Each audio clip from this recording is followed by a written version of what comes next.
cómo se forman los volcanes, qué alimentos requiere tu cerebro, qué virtudes tienen los murciélagos, cómo tratar enfermedades con nanomedicina. Esto y mucho más en Científicamente.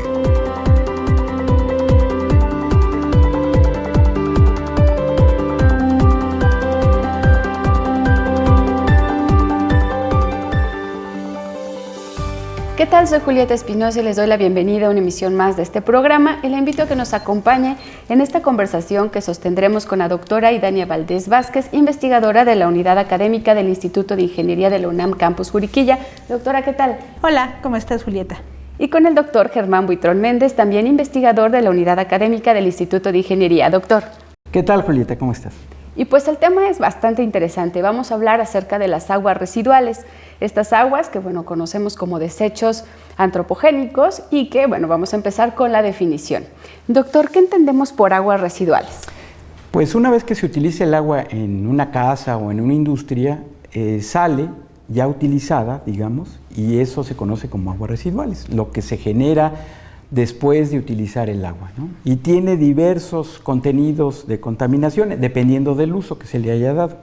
Claro, ¿podríamos hablar de alguna clasificación de estas aguas residuales? Es decir, a veces escuchamos comúnmente aguas jabonosas, aguas, por ejemplo, que vienen de las cocinas. ¿Hay alguna clasificación, doctora? Sí, de hecho pudiéramos decir que pudiera haber varias clasificaciones dependiendo del enfoque que lo queramos ver. A mí me gustaría tal vez decir que podemos clasificarlas en aguas municipales o domiciliares, que son las que se generan justamente en nuestros domicilios, pero también van a estar las aguas residuales que se generan en las industrias. Entonces puede haber agua residual industrial y aquí sí tenemos una gran diversidad de contaminantes que puede estar presente. También aguas que se generan en la agroindustria, hospitalarias, por ejemplo, que también tienen características muy particulares. ¿Y hay algún tipo de tratamiento general para todo lo que podemos llamar aguas residuales o hay tratamientos específicos dependiendo del tipo de agua residual que sea? Sí, son tratamientos específicos, pero en general lo que se busca, ha venido evolucionando qué se busca para el tratamiento. Entonces, primero fue quitar patógenos. Eso fue el primer método de tratamiento de aguas que instalaron en Londres y después en Chicago, cuando había epidemias de cólera y vieron que había una relación entre tratar el agua, quitar estos patógenos y disminuir las enfermedades. Luego vino la remoción de materia orgánica y después nutrientes, luego posteriormente los contaminantes emergentes. Los contaminantes emergentes son, por ejemplo, las drogas, los fármacos que consumimos, drogas, también hormonas que están presentes en el agua y que cada vez es más difícil quitarlos, ¿no? Ha habido esta evolución y tiene que ver con las técnicas también, con lo que buscamos en el agua, ¿no? ¿El tratamiento de aguas residuales es una solución ante esta creencia de el agua se va a terminar? Fíjate que, respondiendo a tu pregunta y complementando con lo que dice Germán, al inicio nos interesaba dar un tratamiento al agua, por cuestiones de salud principalmente motivado, pero después fue revalorizarla porque justamente el costo de agua, la disponibilidad de agua empezó a disminuir. Entonces ahora principalmente en las industrias lo que se quiere es tratarla, pero reutilizarla en alguno de los procesos. Y lo último que ahorita nos está interesando mucho es revalorizarla o valorizarla, es decir, utilizar el agua que estamos tratando ahora como una materia prima. Entonces de esta manera estamos cerrando el ciclo. El agua no es que se esté terminando, simplemente que está quedando sucia, sin tratamiento y completamente inutilizable para algún uso. Entonces, al dar el tratamiento o revalorizarla, estamos cerrando el círculo para volverla a ingresar en el uso que nosotros le queramos dar. Doctor Buitrón, ¿a partir de cuándo se rompe este paradigma de considerar al agua residual como un desecho únicamente y darle este valor de materia prima? Pues comenzó, yo creo que cuando los procesos de digestión anaerobia, que son procesos que no utilizan aire, se comenzó a producir biogás. En un inicio el biogás simplemente se quemaba y este proceso era más económico porque no necesitaba aire, y el meter aire a las plantas de tratamiento tiene un costo por la energía de las bombas que meten el aire. Cuando se eliminó el aire y se produjo metano, pues el metano se quemaba. Después el metano se utilizó para producir electricidad y calor, y más adelante se vio que durante el proceso de tratamiento se pueden obtener pues muchas cosas, además de metano, hidrógeno, plásticos biodegradables, algunos químicos que son base para transformar en otros químicos más complejos. En fin, el agua residual ya se está viendo como materia prima, como el caso del petróleo, ¿no?, para una biorefinería. Entonces, la materia orgánica que está contenida allí puede ser transformada en productos de muy alto valor agregado y abatir los costos de tratamiento. Ese es el nuevo esquema, ¿no? Por supuesto, no olvidamos lo primero, que es la cuestión de salud, porque todos dicen tiene un costo, ¿no?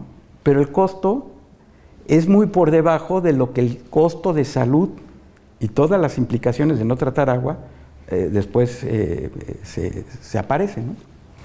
Y bueno, con lo que nos acaba de comentar el doctor Buitrón, el agua residual como materia prima es un elemento valioso, es decir, en términos monetarios.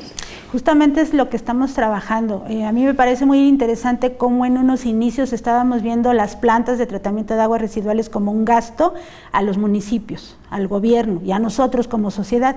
Pero ahorita con este nuevo paradigma estamos trabajando en diferentes instituciones, realizando investigación para que obtengamos estos otros productos que de hecho ya podríamos venderlos a la industria química para obtención de otros productos con mucho mayor valor, y entonces estamos pensando que a lo mejor estas plantas de tratamiento en el mediano o largo plazo ya se convierten en algo bastante rentable y atractivo y que paguen todos sus costos de operación, inclusive tener ganancias, ¿no? O sea, creo que todos estamos trabajando para que eso ocurra.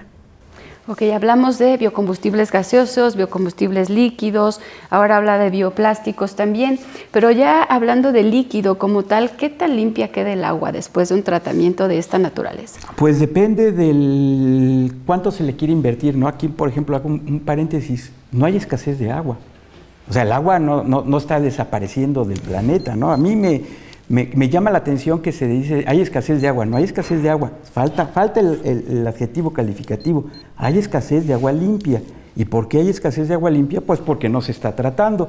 Y no es novedad, es un balance de materia. Si tenemos una cantidad de agua y no más, y no la tratamos, pues se va a acabar, la presa se va a acabar, y si no le regresamos a la presa, pues ¿de dónde queremos que salga, no? Es un ciclo, como dijo ya la doctora Idani. Entonces, pues cada vez se está viendo cómo obtener productos que los podamos recuperar, ¿no? Esto ha sido muy interesante en los últimos años, ¿no? ¿A partir más o menos de qué década es que se empieza a voltear a ver el agua residual como materia prima? ¿Es algo muy reciente o ya tiene algunos años? No, yo me atrevería a decir que como materia prima estamos hablando tal vez de una década, ¿no? Es muy reciente en realidad, todavía no tenemos ningún proceso que podamos decir que ya esté en el mercado completamente maduro. Tal vez haya algunos, pero los productos son realmente muy exquisitos, ¿no? Y muy reducidos. Pero yo me atrevería a decir que es muy reciente, 10, 15 años en realidad. ¿La experiencia internacional cuál es? ¿Ya existen biorefinerías de esta naturaleza o están igual que nosotros? Bueno, en Europa están muy adelantados, sobre todo los holandeses. Los holandeses son un pueblo muy audaz que invierte y después tiene muchas ganancias. Allí ya hay plantas, por ejemplo, ya hay plantas de tratamiento de aguas que producen biopolímeros.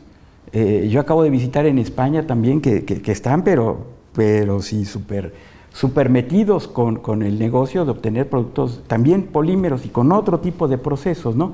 Están explorando otras vías y ya tienen plantas y hay industriales, que están metiendo las plantas en comunidades, son comunidades pequeñas, en Toledo, ¿no? Yo fui a visitar la planta de Toledo, que está muy cerca de Madrid, y ahí ya tienen la recuperación de un montón de cosas, de productos, ya no es a escala prueba, ya lo están metiendo. Y lo interesante allí es cómo tienen esa relación con la universidad que les está dando conocimiento y las empresas están creando pues una sinergia muy buena, ¿no? Ya hay procesos. En Europa yo ya he visto varios procesos que están funcionando. Estamos platicando con la doctora Idania Valdés Vázquez y el doctor Germán Buitrón Méndez, ambos del Instituto de Ingeniería de la UNAM Campus Juriquilla. Doctora, particularizando un poco en estas aportaciones medioambientales del tratamiento de aguas residuales, ¿qué nos puede decir de los biocombustibles gaseosos?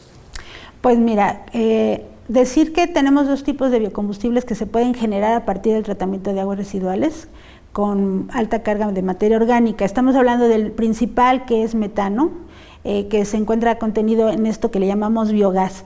Este biogás está compuesto de metano, un 60%, y el resto de CO2.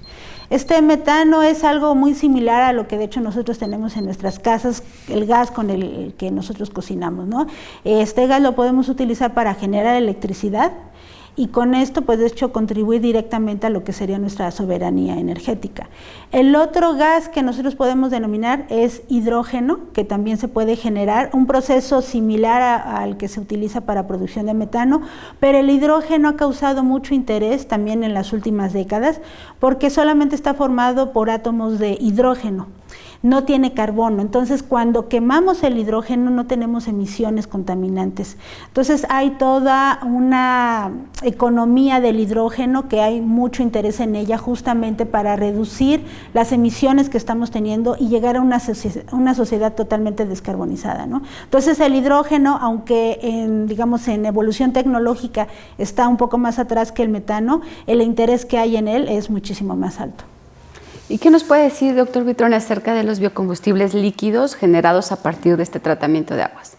Bueno, en una de las etapas del tratamiento de aguas se pueden generar precursores de los combustibles líquidos, como el butanol, por ejemplo, o el etanol, ¿no? En la fermentación generamos estos dos biocombustibles que se pueden obtener, y aparte de las aguas también de otros residuos, no son exclusivos de las aguas residuales.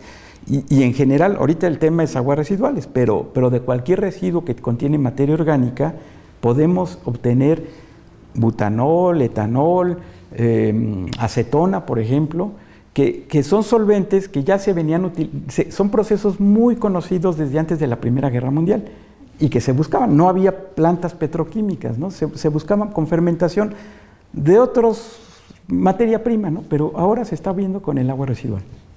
Y bueno, estos biocombustibles de los que habla el doctor Buitrón, ¿qué tan comunes son en el uso diario? Es decir, ¿quién los utiliza? ¿Qué tipo de empresas? O si nosotros en el día a día los utilizamos y no nos damos cuenta, tal vez. ¿Etanol y butanol? Bueno, decir que como biocombustibles el interés en estos dos, etanol o butanol, es porque podemos utilizarlos directamente en nuestros automóviles. Podemos sustituir una parte de la gasolina que estamos ahorita utilizando y meter a nuestro automóvil directamente etanol o butanol. De hecho, ya hay tecnología para que nosotros pudiéramos sustituir completamente la gasolina por estos biocombustibles. En otros países esto ya está bastante avanzado. En México ya hay investigación muy sólida que permite decir, de hecho, qué materias primas están disponibles, aguas residuales y otras, de hecho, de la agricultura, y de hecho tenemos localizados hasta dónde pudiéramos poner estas plantas para producir estos biocombustibles, ¿no? Además de ello, bueno, nosotros los utilizamos diariamente. El etanol es el que utilizamos para curación. De hecho, el etanol es el mismo que tomamos en cervezas y en alcoholes destilados, ¿no? Entonces, hay una gran gama que podemos tener intereses económicos en producirlos, como biocombustibles para el sector autotransporte, como productos pues para farmacias, cosméticos, alimentos, o otros para la petroquímica, ¿no? Wow. Y bueno, ahora hablemos un poco de bioplásticos. Y aquí me gustaría pedirle al doctor Buitrón que nos hiciera un breve paréntesis, porque comúnmente observamos en el supermercado que bueno, hay bolsas que dicen 100% biodegradables y que bueno, en realidad no lo son. ¿Y qué aportación puede dar este tipo de tratamiento de aguas residuales para generar bioplásticos que sí lo son? Que sí lo son. Sí, mira, es interesante porque, por ejemplo, en Estados Unidos no le ponen biodegradable, le ponen compostable a los plásticos que aquí en México conocemos como biodegradables. Allá le ponen la palabra compostable, que se desbaratan, es nada más eso. Biodegradables que se transforman a CO2, y eso es bien difícil. En cambio, los que se obtienen de las bacterias, los que producen las bacterias que tratan el agua, esos sí son 100% biodegradables. Su nombre genérico, complicado, es polihidroxialcanoatos, ¿no?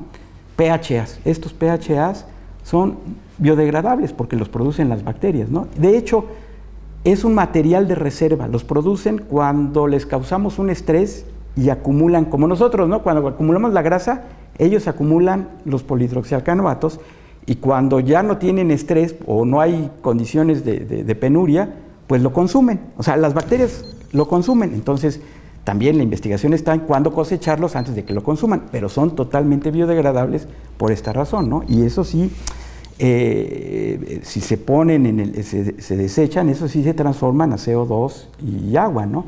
No como los compostables que les ponen moléculas, el mismo plástico le ponen moléculas que cuando se rompe, forman pequeñitas partes de bioplásticos, que también eso ya ha causado un problema de los microplásticos que están en el mar, que están en el agua y que pues se están dando vueltas, ¿no? Finalmente, porque son muy lentamente, no es que no sean biodegradables, pero son muy lentamente biodegradables, ¿no?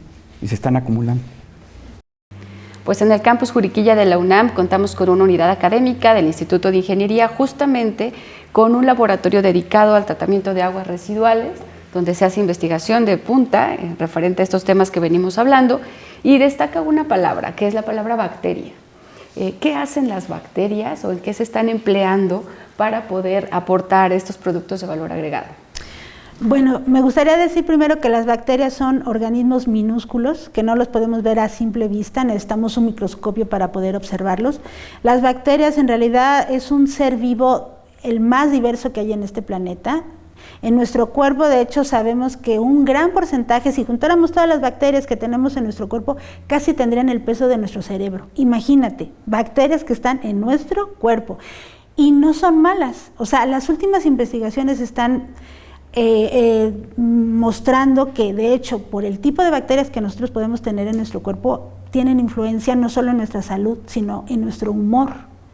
Dicen que hay unas bacterias que nos hacen felices y otras que no. Eso nada más para dar el contexto de lo que típicamente decimos bacteria y queremos matarla, ¿no? Y más ahora con esta contingencia sanitaria de la que venimos saliendo.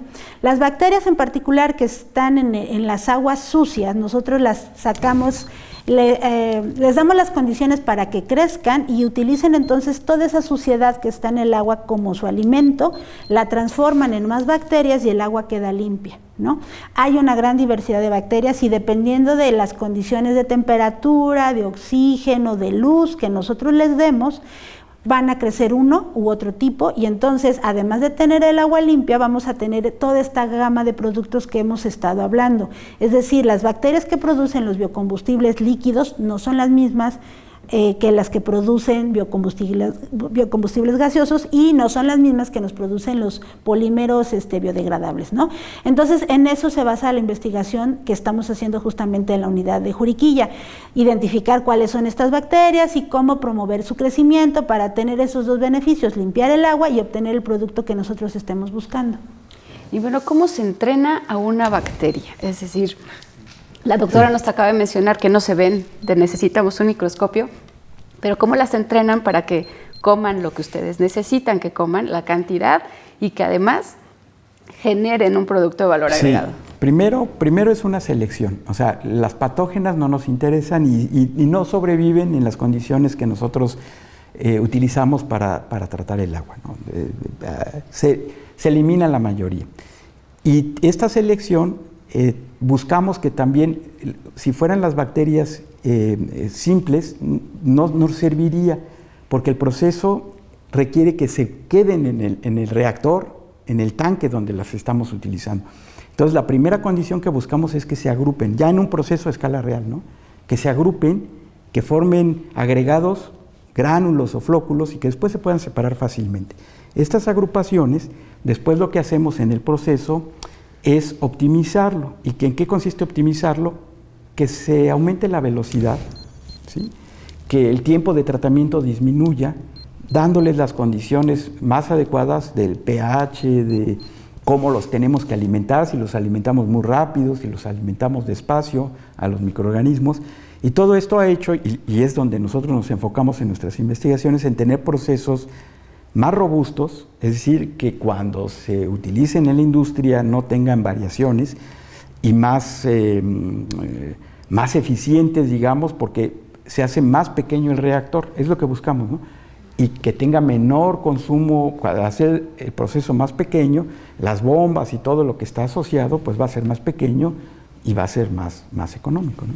Claro. ¿Y qué industrias o qué tipo de industrias se han visto impactadas con estas investigaciones? Es decir, ¿qué tipo de agua residual han empezado a trabajar? Bueno, es que ahí hay una gran diversidad. De hecho, me gustaría dar algunos ejemplos y que el doctor Germán complemente. Principalmente las aguas de origen domiciliario, en donde los beneficiarios pues es directamente los beneficios, porque estamos generando tecnología para que estas plantas sean más baratas, sean más pequeñas, ¿no? Entonces ahí salimos beneficiados todos como sociedad. Después ya, pues dependiendo del tipo de industria y el agua que se esté generando, aquí me gustaría darle la palabra al doctor Germán, porque en particular se están utilizando agua agroindustrial de importancia para Querétaro, ¿no? De 2 industrias en particular. Doctor, pues adelante, hablemos de estas dos grandes industrias. Pues bueno, el agua de la industria vitivinícola y el agua de la industria de fabricación de quesos, ¿no? De la industria láctea. Estas son muy importantes, ¿no? En Querétaro pues ha habido un crecimiento exponencial en los viñedos y por lo tanto en las aguas residuales que se generan. Igual para el caso de la industria de fabricación de quesos y todos los productos lácteos. Estas aguas son muy interesantes porque tienen elevadísimas concentraciones, ¿sí? Que si se quisiera ver como un problema de tratamiento sería un dolor de cabeza, pero si lo volteamos, le voltamos la vuelta a la tortilla y pensamos que son materia prima, pues es como si fuera petróleo de la más excelente calidad, ¿no? Del Mar del Norte, ¿no? Que es el mejor petróleo que hay en el planeta. Y estas aguas que tienen mucha materia orgánica son fácilmente biodegradables. Por ejemplo, de la industria vitivinícola hay residuos de etanol. El etanol se transforma en acetato, el acetato, que es el ácido acético, el vinagre pues, y el etanol forma estos químicos de muy alto valor agregado, ¿no? Y ya no tenemos que agregarlos, ahí están. Entonces, durante este tratamiento, pues se producen. El agua de la industria láctea tiene un problema, una fracción que le llaman fracción ácida, que no se puede tratar de otra manera. Y si nosotros lo metemos a un proceso donde se genere hidrógeno primero y luego biogás, pues estamos obteniendo biocombustibles gaseosos, ¿no? Y pues esto es importante porque creo que hemos incidido muy fuerte en la literatura, digamos, al menos, y queremos ya traspasarlo a que esto se haga una realidad y ya haya plantas de esto en el país, ¿no? O sea, lo que el grupo ha publicado en cuanto a aguas vitivinícolas no es despreciable y muy por arriba de regiones como Ensenada, ¿no? Que desde cuándo ya tienen vino. Claro. Y ha sido muy interesante por los resultados prometedores, ¿no? Que se han obtenido. ¿Y en qué punto estamos en el desarrollo de estos proyectos? Es decir, ¿alguna de estas industrias ya tendrán algún tipo de planta piloto? ¿Ya se ha escalado un poco más? ¿Y cuáles serían estas metas a futuro? Pues creo que ahorita la investigación está en un nivel que se está probando con las aguas residuales que se están generando realmente en la industria, ¿no? Como menciona el doctor Germán, los prototipos que se tienen en la unidad justamente se alimentan, se trabajan con las lías o con todos estos efluentes que se generan en la industria de aquí de Querétaro, ¿no? Entonces, al momento pues se tienen perfectamente ya identificados cuáles son estas condiciones para que las bacterias que ahorita hablábamos pues estén limpiando el agua que le estamos metiendo sucia, haya una limpieza de esta agua, un tratamiento y estemos produciendo lo que nosotros queremos, que es algo no trivial. O sea, es dirigir lo que está haciendo la bacteria, entrenándola, me encantó esa palabra, entrenándola para que haga lo que nosotros queremos. Entonces, en este momento, de hecho, no me quiero adelantar, pero tenemos ya ahí un proyecto en puerta con el gobierno del estado para justamente dar el siguiente paso, ¿no? Tenemos ya una planta piloto que queremos, ya se ha aprobado, de hecho, de un proyecto que financió la Secretaría de Energía, muy importante, que concluyó hace poco. Entonces, ahorita pues estamos también buscando y esperando que ya haya alguna empresa seria interesada y que pueda haber un piloto ya en alguna de estas industrias, ¿no? Porque en realidad creo que ya estamos listos para ese siguiente paso. pues estamos llegando casi al final de esta emisión y doctor, me gustaría que nos agregara esta parte de los estudiantes de licenciatura y posgrado, que bueno, también están involucrados en este tipo de proyectos. ¿Cuál es la importancia que tienen estos jóvenes que llegan a la unidad académica del Instituto de Ingeniería y que se inmiscuyen en esta problemática de las aguas residuales? Sí, bueno, digamos que es nuestro... Nosotros estamos en la universidad para formar a los estudiantes, ese es nuestro propósito, ¿no? La investigación que hacemos está ayudada por los estudiantes y en todos los niveles.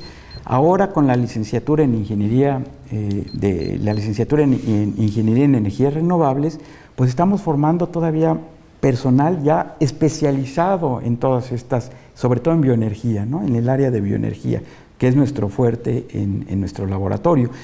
Y por supuesto la formación de estudiantes y maestros, ¿no? Que a lo largo de los años han hecho escuela, porque después se van a otros lados y allí, digamos, reproducen este modelo que es utilizar las aguas residuales como materia prima, ¿no? Y eso lo necesita el país, ¿no? Porque como bien dijo la doctora Idania, es reciente, pero ya estamos formando a la gente que va a trabajar en... Pues doctor Germán Buitrón Méndez, investigador de la Unidad Académica del Instituto de Ingeniería, muchas gracias por haber estado con nosotros.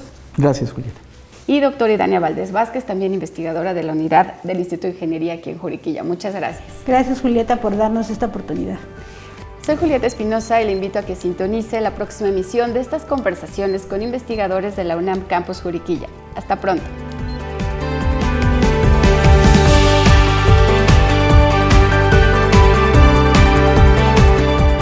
Científicamente.